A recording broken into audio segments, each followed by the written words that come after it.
had the wonderful opportunity last week to give you a tour of the new Comprehensive Breast Center at St. Mary's Healthcare. And there women can find everything they need for their breast health all in one floor, like the latest technology of digital mammography that helps create a patient partnership for early diagnosis and treatment. It's also the state's only coordinated high-risk program, and today we've asked Danielle Adamczyk, the high-risk coordinator at the Comprehensive Breast Center, and Jennifer Roloffs, one of their patients, to come in and talk about it. So, Danielle, let's get started. What are the most important risk factors when it comes to developing breast cancer? The most important risk factors are aging and being female. Okay. And what are some of the other factors as well that you can't change? So obviously you can't change if you're female or how old you are. Other things would be your genetic makeup, your family history, how old you were when you first started menstruating, how old you were when you went through menopause. So with a lot of things, there are a lot of factors that we can control. And so that's very important to know what those are so we can do something about it. Can you identify what those factors are? Absolutely. Some factors that we can change are physical inactivity, postmenopausal obesity, alcohol consumption.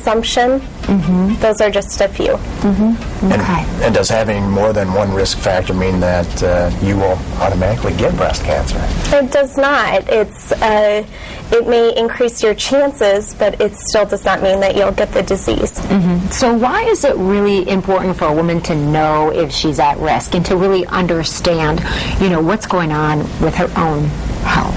It's good to know your risk because there are things that we can do differently now. And those things include watching you differently than the general population, as well as techniques to reduce your risk.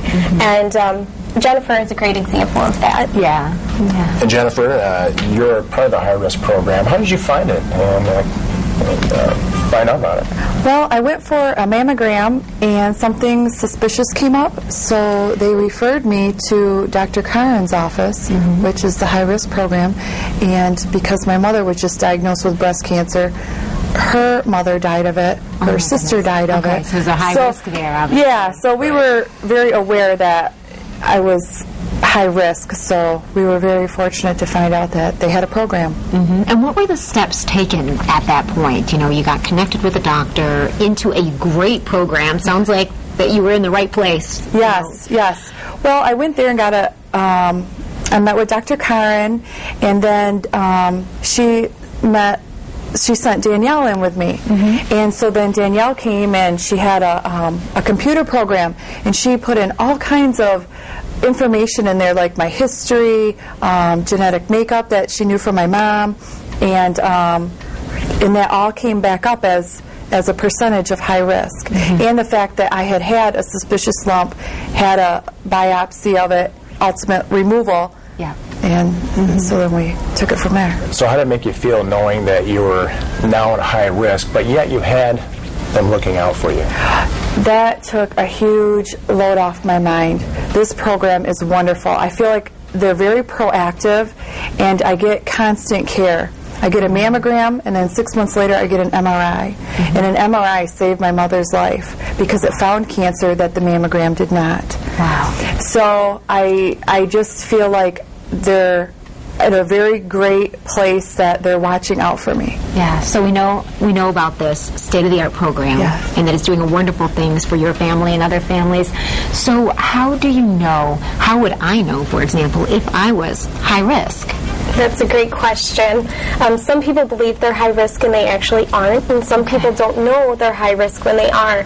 And so what we're offering to all women who come in for screening mammography now for their annual mammogram is a service called Mammo Plus. And that's your normal mammogram in addition to a risk assessment. And it's a very simple risk assessment. It's at no additional cost, and it is available to everyone. Those women are often identified as high risk and then come to see me for a more in-depth risk assessment. You can also be referred directly to the high-risk program. Yeah, so to get more information on this, because I think there are a lot of people out here that you're speaking to that may have that concern.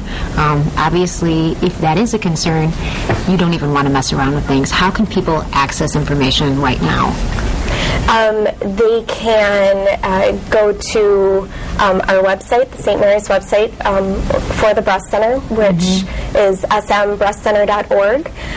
They can also call for an appointment, a high-risk appointment at 685-5396. Oh, so important. I mean, I just can imagine you're just a testament to this because your family, in showing the history back and how things have really changed and what early detection can really do. We've come a long way, haven't we? Yes, we have. It's, I love this program. It's very proactive and really takes care of you. I love Danielle. Well, Danielle, I bet you hear that all the time. I mean, and that's got to be wonderful that you're saving lives, but it's a story that you're hearing over and over again there with what you're doing.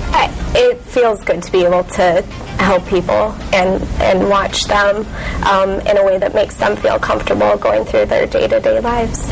Terry was able to tell us about the MammoPlus program, and I know that she was really impressed with what you're able to do and what you're able to show to really be able to identify if you're high risk. I mean, that's just amazing technology in itself. Is that one of the things where obviously you are a wonderful spokesperson for this because it's changed your life? Right. And before we didn't have anything. I knew it, but now we have it confirmed that I am high risk. Before you can just go to any doctor and you can tell them your history, but without something in place and something specific, it really does help. So do you live differently now? I mean, because you have this information? Oh yeah, I don't have all this anxiety of wondering, you know, is the next test going to show something and are we going to catch it in time? I feel like the maintenance program I'm on, the preventative maintenance program I'm on, just is such a relief. And that's a lot with what we were talking about, the risk factors that you can identify that you can control and those that you can't control. That's important. And the support network that was there. My mom is a breast cancer survivor, and it was so important to have that support there. I do recall her mentioning that over and over again. And so, And we do follow breast cancer survivors through our program too. Generally, they're followed for 5 years, and then some people want to be followed for their lifetime, so that's also part of the high-risk program. And I think I gave the wrong phone number earlier. We can make that correction, definitely. I was just going to mention again, it's a lot of information, so we're going to be putting a lot of it on our website to make it easy for people to get in touch with you, because this is a life-saving stuff that we're talking about, and we thank St. Mary's for actually having this here, saving lives. Stay with us. We'll be right back.